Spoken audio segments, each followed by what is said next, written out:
வணக்கம். இப்போ துலாம் ராசிக்கு குரு பெயர்ச்சி அதிசாரம் பலன்கள் பார்க்கலாம். ஜனவரி 17 மார்ச் 10 2017 வரைக்கும் இந்த பலன்கள். துலாம் ராசியிலேயே ஜென்ம குருவா குரு அமர்ந்திருக்கிறதுனால ஏற்கனவே சனி 2ஆம் வீட்டில் இருக்கார். அதனால் ஒரு இனம் புரியாத கவலைகள் நீங்கும். கணவன் மனைவி இடையே ஏற்பட்ட மனக்கசப்புகள் மறையும். புத்திர பாக்கியம் எதிர்பார்த்தவங்களுக்கு ஒரு இனிப்பான செய்தி கிடைக்கும். வழக்குகள் பணப்பிரச்சனை காரணமாக தடைப்பட்ட கட்டிட வேலைகள் மீண்டும் தொடங்கும். உடன் பிறந்தவர்களால் சில சங்கடங்களை சந்திக்க நேரிடும். பிள்ளைகளின் செயல்பாடுகளால் பெருமை கொள்வீர்கள்.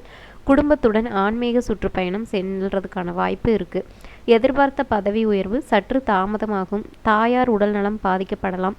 பெண்களுக்கு பிறந்த வீட்டிலிருந்து வர வேண்டிய சொத்து பணம் சேரும். புதிய வேலையில் நல்ல சம்பளத்துடன் சேரும் காலம் இது. நெருங்கிய உறவுகளின் சுப விசேஷங்களை தலைமையேற்று நடத்துறதுக்கான வாய்ப்பு கிடைக்கும். உடல் நலத்தில் உரிய கவனம் செலுத்தவும். கண் பரிசோதனை செஞ்சுக்கோங்க.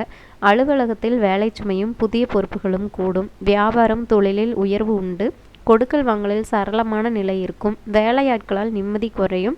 எதிர்பார்த்த ஆர்டர்கள் சேரும். பரிகாரம்னு பார்த்தீங்கன்னா புதன்கிழமை தோறும் வராகி அம்மனை வழிபட்டு வந்தீங்க அப்படின்னு சொன்னால் ரொம்ப நல்லது. ஏழை மாணவர்களுக்கு கல்விக்கு உதவலாம். மேலும் இந்த மாதிரி தகவல்களை தெரிந்து கொள்ள சேனலை சப்ஸ்கிரைப் பண்ணவும்.